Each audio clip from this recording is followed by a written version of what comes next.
happen? And where? Below the surface of the earth. Okay. And I know the younger crowd, everybody 25 and younger is kind of like, oh, this is going to be so boring. The tablelands behind us, it comes from here. What do I have? The earth, exactly. And if I shatter the earth, we end up with 3 very distinct layers. What are they?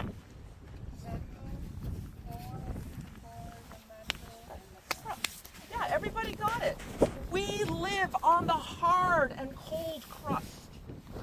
The middle of the earth, molten nickel and iron, 5,000 degrees Celsius. And the middle part is the squishy part that we call the mantle. Okay? Yeah. So 3 layers. The tablelands is just a chunk of the mantle sitting on top of the crust. There is no hole into the mantle from here.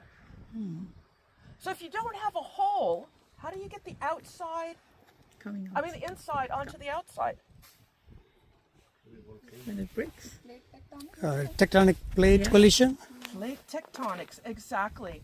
And this is the key element. Before the 1960s, so many geologists did not believe plate tectonics. They would tie themselves in knots trying to prove that this was something different. But the honest geologists were always like, our present theory doesn't work. So, our park, the tablelands, its sister rocks, the rocks to the north, are actually the laboratory of plate tectonics geologists were looking for to prove plate tectonic theory. And every time they try to disprove it, they come here and then they're like, oh, it works. So, how did the tablelands get here? It's best if I show you how. Can I get 2 volunteers, maybe young and with good knees? Excellent. A volunteer and a voluntold. Young man, I'm going to put you right here. I'm going to put the voluntold right there. So if you guys go home, you're going to learn a new term, voluntold. All right, everybody face the crowd. Be tall. Let's float. Continents are light and fluffy. Did you know that? Every single continent is made of light granites, gneisses, sandstones, and they're light. And they're very old. Believe it or not, this poor child is 4.4 billion years old. And 500 million years ago, the continents were in a very different configuration. Old North America, all by herself. At the equator, shallow waters with trilobites frolicking in her waters and dying, becoming fossils. And down at the South Pole, all the other continents, Africa, India, Australia, Eurasia, Antarctica, glommed together, covered in ice and snow. Here, you're covered in ice and snow. And separating them was an ancient ocean. Okay. You guys have to hold up this. An ancient ocean that no longer exists. This ocean was called Iapetus. And guess what happened? Heat from the mantle, heat from the core is making mantle rock do great big convection cells. Heat in rock from the mantle rose up, froze against ocean crust. I need you to hold that right now. And then a crack formed in the ocean. Crack! And ocean crust started to melt in the mantle. And the continents started to drift towards each other. Drift, you're colliding.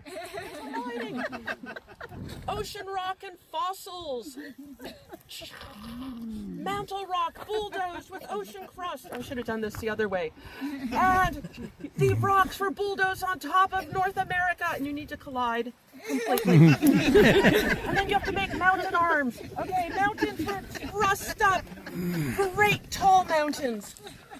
And the supercontinent of Pangaea was built. Okay, you guys are stuck together for 300 million years.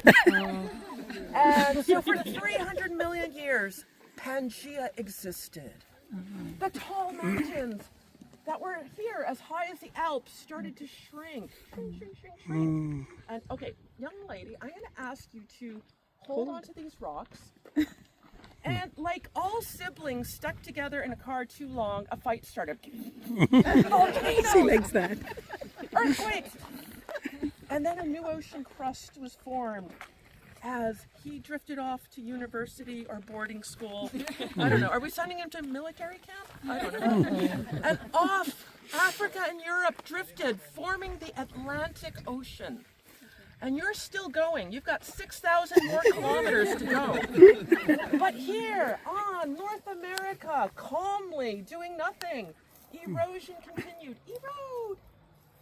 Erode! And then the tablelands was revealed. So that's all that happened. Continents colliding, bulldozed it up onto the Canadian shield. Erosion revealed it. A round of applause for the amazing continent. When you park the car, what were the first 3 questions that were in your head when you looked at this landscape? What is it made of? What is it made of? Why is it orange? Why is it barren? Why is it orange? Exactly, those are all the questions people have. So I'm going to answer all those questions. And one of the questions we get is that snow. Yes, it is. Last year's snow. Some years it hangs on until mid-July. In the 1920s, 30s, up until then, there was permanent snow on the tablelands. All right. So, why is it what its color is? First of all, what color is the tablelands? Orange. Orange. Any painters here? What would you use? Ochre. Ochre. Yeah, ochre. Orangey ochre. Everybody agrees? Well, guess what? The tablelands is a great big liar. It's actually black. So what is happening to our black mountain? Oxidizing. What's the other word for oxidizing? 500 million years ago, actually 505 plus or minus 2 million years, that it's toxic, that it's, the likelihood of you guys encountering this again is almost nil. Unless you're in Papua New Guinea, running away from headhunters. So, you know, it's just look at it, just bond with it. Don't lick it. Don't lick it or else you'll end up like me. Now somebody had asked before, does this happen elsewhere? And I kind of blew you off with like, oh, Papua New Guinea, Oman. We see mantle rock all through the Appalachians. We see it under Atlanta, under Richmond, the Maryland suburbs, Washington, D.C., Baltimore, Jersey, central Vermont, central Quebec. Does anybody see dead mountains there? No, just some Superfund sites. Not the same. Hills. That's because it changes. When you build continents, when you collide continents, you build mountain chains. Continents colliding built the Appalachians.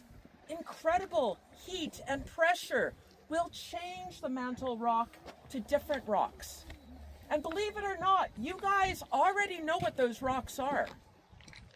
So does everybody see a green rock or with white cracks in it? All over there's little bits of green with white.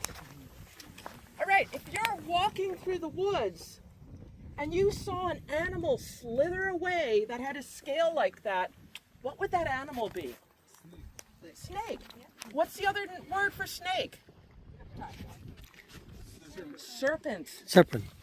What's a serpent rock? Serpentine. Yeah, so right here, serpentine. All through the Appalachians, we have amazing deposits of serpentine. There's another rock that you guys know. Here on the tablelands, there's not a lot, but does everybody see this bright green rock? And can I invite somebody to come over and touch this? Do you want to touch this, young man? The bright green. Do I want to touch it? Yes, you do. Okay. Okay, is that feeling a little bit soapy or waxy? It's definitely smoother than the rest of the rock. Yeah. Yeah, it's actually got a soapy feel. What's the name of the soapy rock? Soapstone. Yeah. So we have soapstone. There's another rock that you guys know. It comes in jars and we sprinkle it over the bums of babies. Talc.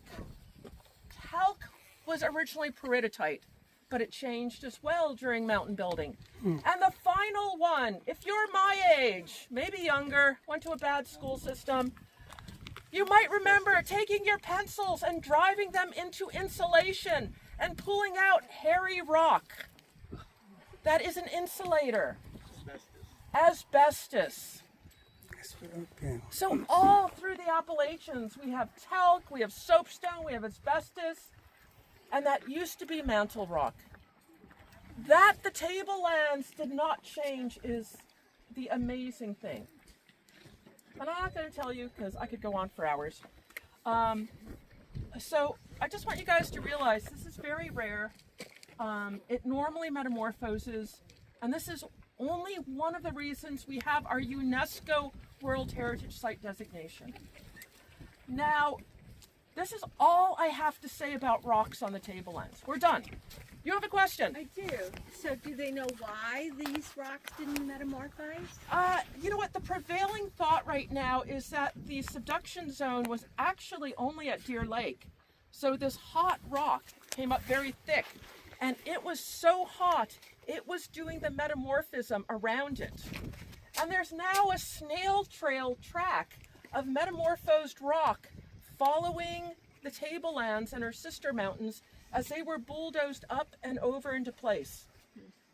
So it was the thing that was doing the work. Any other questions about the rocks before we never talk about them again? What is the shiny bits? The shiny bits. The main mineral olivine is kind of grungy. The shiny bits you're seeing are pyroxene. Pyroxene. They look like gold or they look like flecks of pyrite. But they're a beautiful mineral. Yeah. Okay, another question.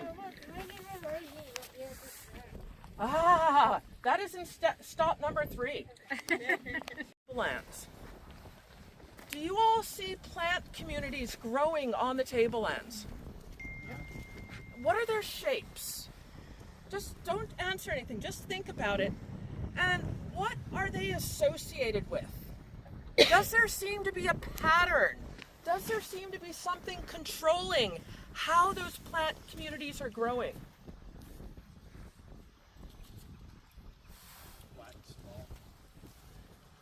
Does everybody notice that they're associated with slopes, that they're in little valleys, that they're edges of little hills?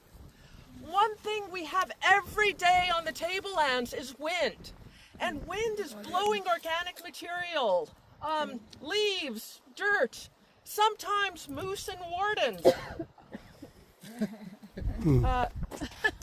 Last week, we had winds of 120 miles an hour up here during the walks. Oh, wow. Yeah. It was like, so what happens is the material is being blown. When it hits a slope break, it slows down and drops. As soon as you have the thinnest bed of organic material, the plants can be protected from the toxic metals. So, since glaciation, why haven't these beds gotten bigger? Because wouldn't it make sense that if you've got a little bit, they'll just get bigger and bigger? What's controlling their growth? Lack of nutrition? Lack of nutrition. Yeah, there's something else. Water. Wind. Wind. If you go to those edges of those beds, you'll see plants being torn away right at the edges. So what you're seeing there are beds that are protected enough from the wind that they don't get ripped out. Okay? So this is a rough place. Now, I want everyone to look at the valley behind us, because where we're going, we won't see as good a view. And I'm not going to tell you about it, but I want you to think about it. Is that a wonky U shape, or is it a tight-bottomed V shape? It's a wonky U. Does everybody see wonky U? Yeah. Okay, we're going to talk about that at the next stop.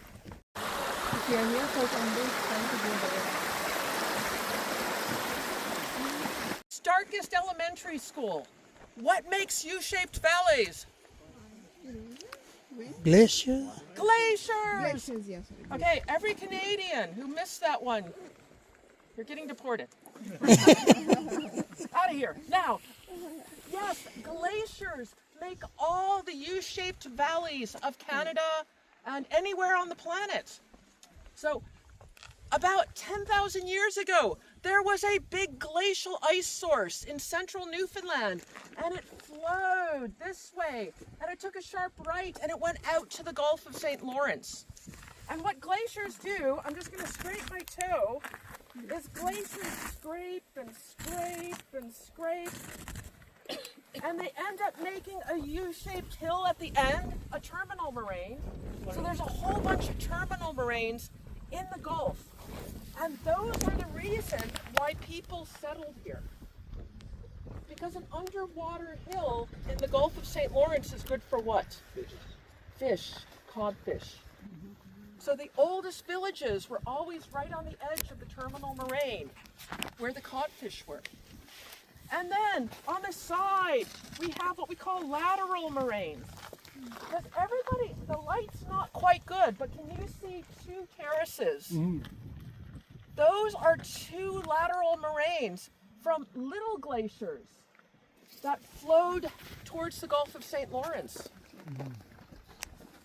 So all the landscape that you see while you're in Newfoundland is a result of glaciers cutting away at the rock in the last 3 million years. Okay? Now look at that stream behind me. Is that a U-shaped stream or is it a V-shaped stream? It's a classic V. Now one of the things that's absolutely amazing is 9,000 years ago, when this glacier here melted back, that stream wasn't there. That was flat rock. You can see right there what 9,000 years of water erosion does to rock. Water is so powerful. We don't quite see it, but up the highest waterfall is a 60-foot drop. Oh, yeah. So that's a lot of height there. So, glaciers. Glaciers here in western Newfoundland, here on the tablelands, lingered until about 9,000 years ago. And associated with Arctic ice, with glacial ice, is a special group of plants that we call the Arctic specialists. And I want to show you one right here that does not belong here. This thing. Does everybody see those ferns? Yeah. There's ferns all along there. They do not belong here because these are actually Aleutian maidenhair. In eastern North America, this is the only place they're known, is on the tablelands. And botanists figure they're a leftover from when the great ice sheet melted back. They got here and the conditions are harsh enough that they like it. So when you see a plant, sometimes question, oh, maybe that's not the one I know. And we're going to see a whole bunch of other Arctic specialists that are leftovers. Now, possibly moose are roaming. Does anybody know the name of the forest growing over there? And I really want to point this out because knowing somebody's from Panama, it's like, and then we have a bunch of people who might not have ever seen this forest. That forest, it's the Christmas tree forest. It's the spruce moose forest. What is the name of the Christmas tree forest? The boreal. The Boreal is the biggest forest on the planet. It covers all of Canada, except for poor South Ontario, southern Quebec. It covers all of northern Asia, northern Europe, and it is dominated by spruce and fir and pine, white birch. It's too cold for the most part for maple. So this is the northern forest. Now, how many people, since they've gotten into the park, have noticed zones of either red or gray trees that look like they're dying? Yeah, a lot of you. Part of the natural process of the boreal forest is what we call a spruce budworm outbreak. And the spruce budworm will eat the tips of fir and spruce, and they'll kill whole swatches of forest. And this is important because how do you regenerate the boreal forest? Forest fires in certain places. Where it's dry, fires come through, kill the older trees so young trees can come up. In the Maritimes, in Labrador, traditionally we did not get forest fires. So to renew the forest, the insects would come, destroy swatches of it, and young trees would regrow. Things have changed in the last 5 years. So you might have noticed we have a fire ban. And some of you might be saying, but it was raining, why? Newfoundland's already been hit this year by some big forest fires. One actually destroyed a town. And we do not have the man and woman power to deal with those fires. So there's a provincial-wide ban on fires. Just because if they start, what do we do? So I feel sorry for all the campers, myself included. So the boreal forest, I want you to realize, is also called the spruce moose forest. And moose are not native to Newfoundland. Moose were brought here. Why were they brought here? Food, exactly. Moose, rabbit, snowshoe hare. That's Newfoundlanders call it rabbit. Grouse, Newfoundland collar, spruce grouse, pig, partridge. They were brought here as a food source in the 1800s. Why? No natural food sources. A natural food source. Why were they brought here by the British government? Well, everybody here fished. And if you had a bad year of a fishery and the caribou herds collapsed, what did you eat? Nothing. Yeah, so that's why those animals were brought here. So I want you to realize that moose are not native to our ecosystem, and that is one of the reasons Parks Canada has to have a moose hunt in our park. Because what is the native predator of moose? None. Humans? Yeah, well that's later. Wolves. Have you guys seen any wolves? Nope. No, along with the Biotuc, there was a bounty on wolves on the island. So there are no wolves. And therefore we have to act as the predator. So just to let you know, since we started our moose hunt, our forest is recovering from the impact the moose have had.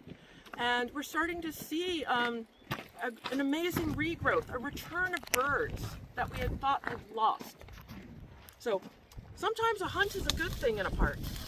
All right, keep your eye. Our local indigenous peoples are the Mi'kmaq, and they've been here time immemorial using the medicines of the land. And so we're going to look at one or two of their medicines, but these plants are growing directly on the toxic soil. So I have a question for you. Why would a plant want to colonize a toxic soil? No competition? No competition. What else? You had said that they grow on like decaying leaves and things. Ah, okay. You're really good. Gee, thanks. Yeah, you're observing. So It turns out there are certain plants that can handle growing on the rock directly, on the toxic-filled rock directly. Why would they want to be there? And the thing is no competition, and there's something else. Toxicity to other grazers. Exactly. You become poisonous, and nobody wants to eat you. And so we do have a few plants growing on this stuff. Now, just to make you guys realize how impactful our climate is, we're on the tablelands. We're going to see later, we are in an Arctic climate. The equivalence of these rocks in Baltimore has 1,500 different species. We don't have that number of plants that like toxic rock.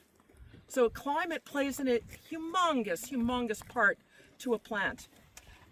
So you want to become toxic so nobody eats you. Over here, there's no dandelion, no coltsfoot. So plants will live here. The first one I want to show you is growing right on the edges of the ditch. And ignore that one, but there's a little plant right here. There's several of them. I'm pointing them out. It's like a little furry, feathery leafed succulent. Oh, there was more. Oh, right there. And I'm looking. Normally there are. You guys actually know the name of this feathery succulent, but I'll tell you what it is. I'll give you guys some hints. My partner's grandmother, who is Mi'kmaq, she used to come up from Trout River, collect this plant. She would collect it, she would smash it up, and then she would feed this plant to the children and to the animals. What was she trying to do? Poison them? Poison them! Yes, it was a mass murder on the go. No, what was she trying to kill? Parasites. Parasites. What's the other word for parasites? Worms? Worms. This is Canadian wormwood. It is still in the U.S. and the Canadian pharmacopoeia for worms. That's how powerful it is. So Canadian wormwood. Now, the Europeans used it for worms as well, but they used it for something else. You would have the farmers and the priests and the monks hiking up into the Alps, hiking into the Pyrenees, finding toxic orange rock, collecting wormwood off of that, smashing it up, sticking it in with brandy, letting it ferment. What were they making? The green drink. Absinthe. Absinthe, the old recipe. If you drank enough of it, you would hallucinate. You would cut off your ear, mail it to your girlfriend, paint great paintings. Yeah, absinthe, because of the nickel, cobalt, cadmium, chrome, was a neurotoxin and left you insane in the end if you drank enough of it.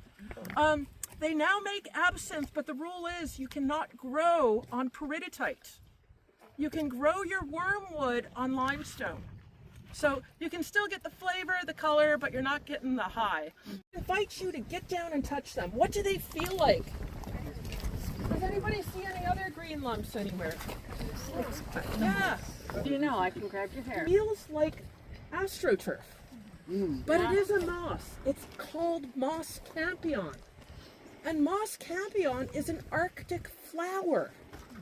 So it's in the family, believe it or not, of daisies. And in the spring of the year, it is completely covered in tiny pink flowers. So it looks like a mound of pink. Now, remember I told you about that brutal wind? And you notice there's no soil. How do you think our moss campion doesn't blow away from that wind? Attached to a rock. Attached to Rocks. rock? Or how about attached to deep? Oh, really? This guy can have a root of about 4 feet, 1.20 meters long. Wow. And it'll go down to the water. And sometimes in places where the wind is so strong, and the freeze and thaw will heave it out, it'll form a perfect ball, anchored by a great big fat root. So this is a classic Arctic plant. Why would it want to form a ball? What does a ball offer to the sunlight? A lot of surface area. Look at the leaves. Are the leaves all pointing south to Georgia, or are they every single angle? Every angle. What does that tell you? They can get sun at any time of the year. Any time of the year. And in Canada, the sun does crazy things. In winter, because I mean, this is where I live. This is where I play. In winter, the sun rises there and it sets there. Summertime now, the sun's going to rise there, it goes up to there, and it's going to set right there. So we have an incredible variety in sunlight. So Arctic plants need to catch every little iota of sunlight. This little berm was bulldozed back in about 1967. So all the plants over here are younger than 1967. On top of the tablelands, there are moss campion about this high, and the park botanist thinks they're about 1,000 years old. So these are long-lived perennials, right? Why did they bulldoze? Okay, get close. Look at the leaves of that tree. Look at the root system coming from it. What do those leaves look like? Can you tell me what species of tree that might be? Cactus. Cactus. Cactus. I love it. Arctic tundra birch. Notice it doesn't have a tall central spike. Because what does a central spike give you then? A trunk which has shadows, right? Okay. Yeah. And so you're not getting as much sunlight. Notice those trees' leaves are pointed every single way because you're trying to get all your light. Notice, which is really key, and of course I'm not going to see one.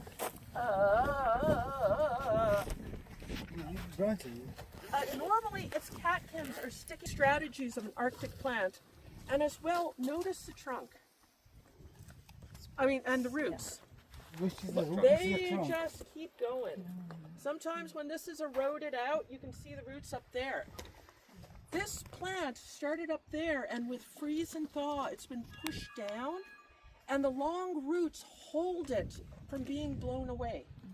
Would those dried-looking branches be dead? Or Yeah, they're dead from, we had a really nasty frost about 4 weeks ago, and it killed a whole bunch of stuff.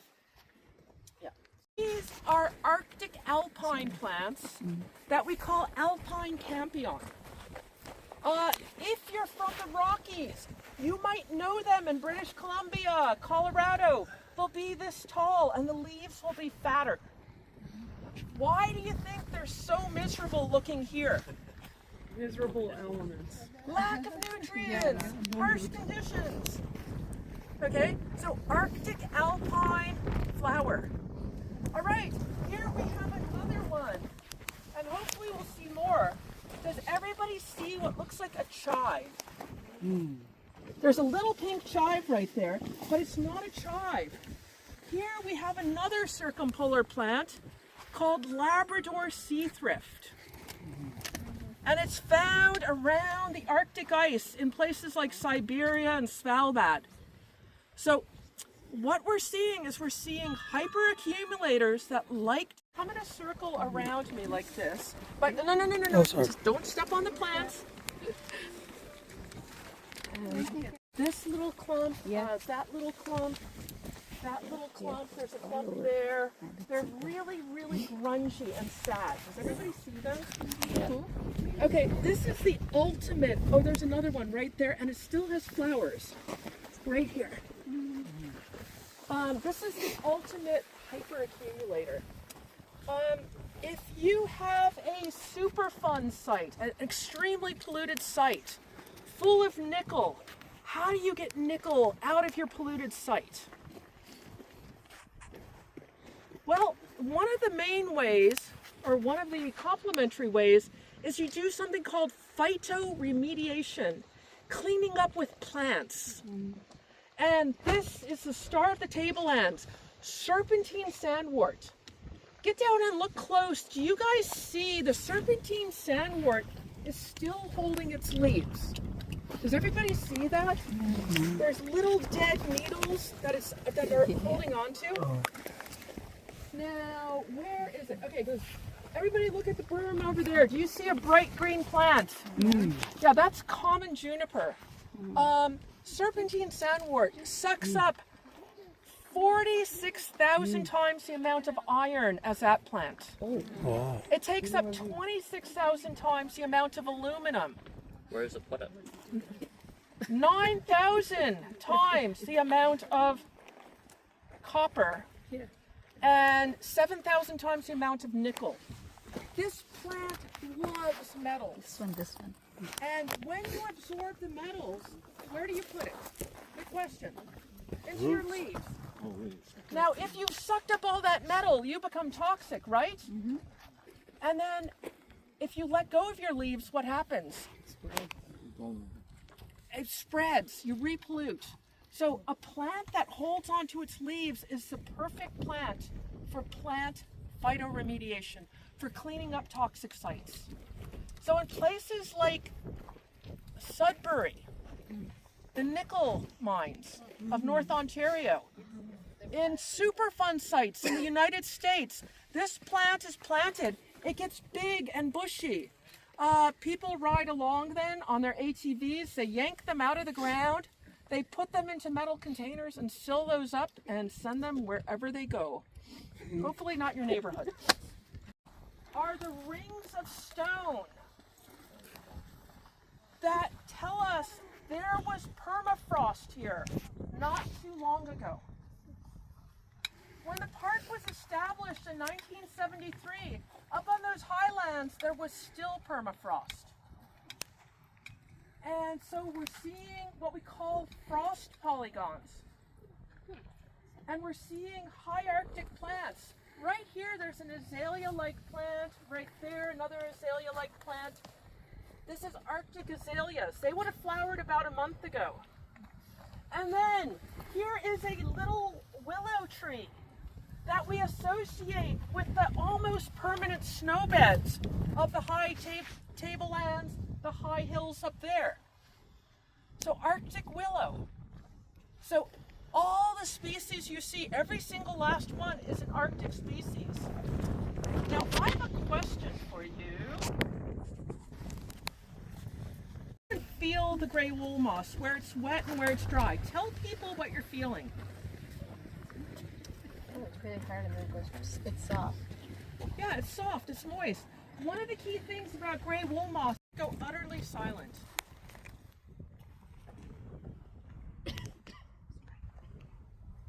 And I want you to just notice what you're hearing.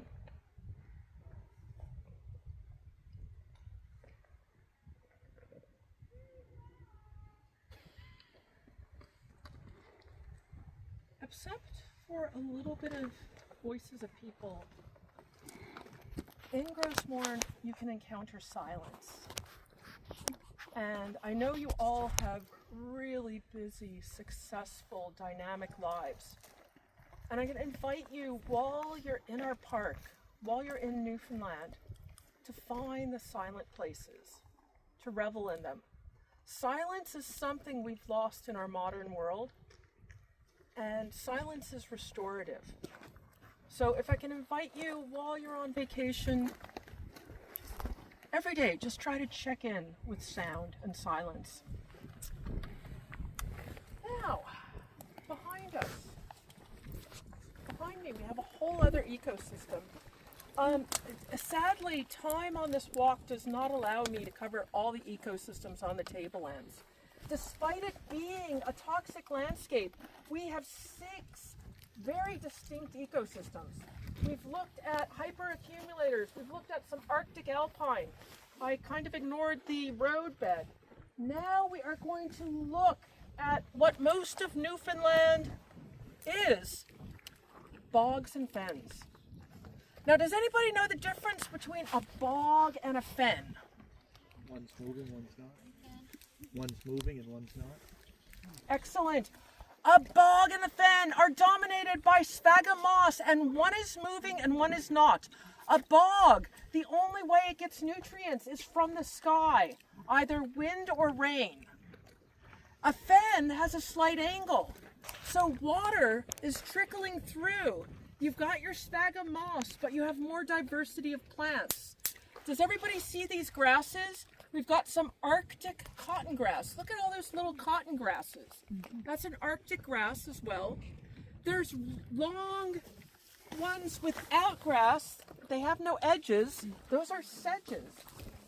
There is a plant, a shrub. If you come and find a shrub, come and rub its needles and then smell your fingers. It's going to smell really strong. It's a cooking herb in Europe. It's called sweet gale. So it's like a Swedish, northern Scottish cooking herb. Now, there are other things besides sphagnum that lives in bogs. And the first one that all of you are just waiting for me to talk about is that one. But we're going to talk about that one last. I barely even noticed it. Okay, good. There's a whole bunch, if you come right to the edge of the wet, there's a whole bunch of teeny tiny starfish that are bright green at your feet. Yeah. So come on over and find a starfish that's a green starfish. And I invite you to get down and rub your finger on the starfish. What does it feel like when you rub your finger on there? It feels wet. Yeah. Feels slimy. Slimy. Okay, if you're real, you're at it. Now, how?